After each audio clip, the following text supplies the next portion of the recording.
Echoes in the Circuitry. In the small town of Dunridge, nestled between shadowy woods and rundown hills, a new phone app hit the screens, Echo.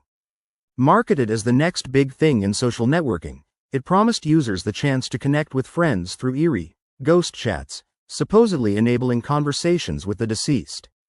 Although it sounded like an innocent gimmick, the townsfolk soon found themselves spellbound by its allure.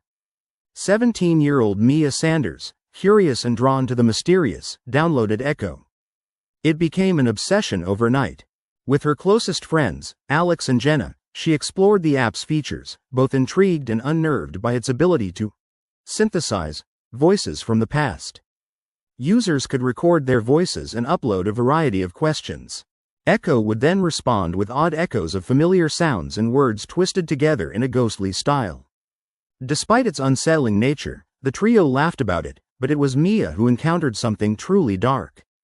On a rainy Thursday night, while the storm rattled the windows and thunder rolled ominously, Mia decided to test the app alone.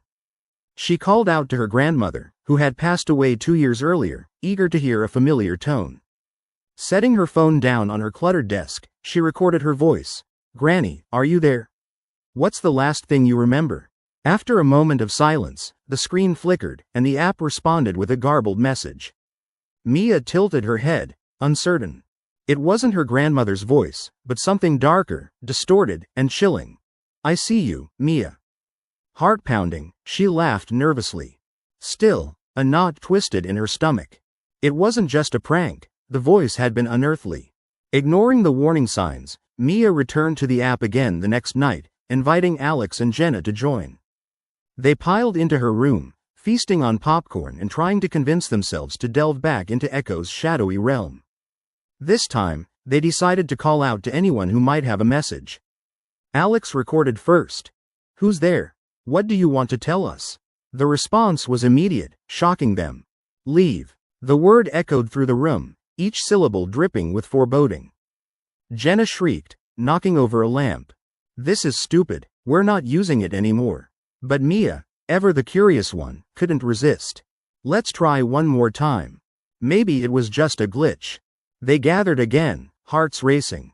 As they took turns asking questions, each reply grew eerier. "What happened on the night of the fire?" Mia asked, recalling the tragic day when a home caught ablaze, claiming several lives. The answer sent chills down her spine. It wasn't an accident.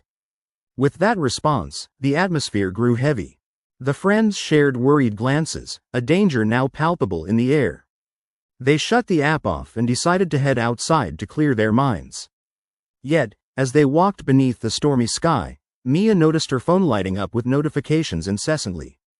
They hurried back when she saw it wasn't just any notifications. Echo had recorded their conversations without them knowing.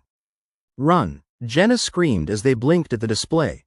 Dozens of distorted voices bearing their messages filled the screen. "Coming for you, we shall meet, leave while you can," intertwined with their cries of confusion. Rushing outside, they sprinted back to Jenna's car, desperate to get away from what felt like a hellish nightmare unfolding. As Mia reached toward the vehicle, she froze. A hand, a cold, spectral hand, gripped her arm. She whirled and found a figure cloaked in shadows hovering in front of her, its face obscured but its hollow eyes drilling into her very soul. "Stop asking," the figure rasped, echoing through the storm. They noticed, with horror, the last message on Mia's phone lighted up, her grandmother's voice this time. "Don't listen to them. They feed on fear." The entity lunged, and everything erupted into chaos, sound blending into a cacophony of screams and shattering glass. They all jumped into the car, and Alex slammed his foot on the pedal.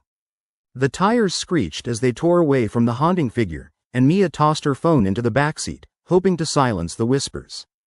Once they reached Jenna's house, they collapsed onto the floor, gasping for air as though all the oxygen had been sucked from their lungs. They decided to destroy the cursed device and sever all connections to Echo. Together, they smashed her phone against the concrete curb, a shattering sound echoing against the darkness. But as they sat huddled together in the dim spattering of the streetlights, Mia realized that the whispers had not truly ceased. Instead, they faded into the silence of the night, lurking still, waiting for the next chance to emerge. To feed off curiosity, to beckon the unsuspecting. A final message flickered in her mind. Sometimes, it's not the technology that's haunted. It's the souls who wander the space between. The fear of knowing this whispered back to her, a chilling reminder that sometimes, echoes linger long after the source has vanished. And perhaps, some things are best left untouched.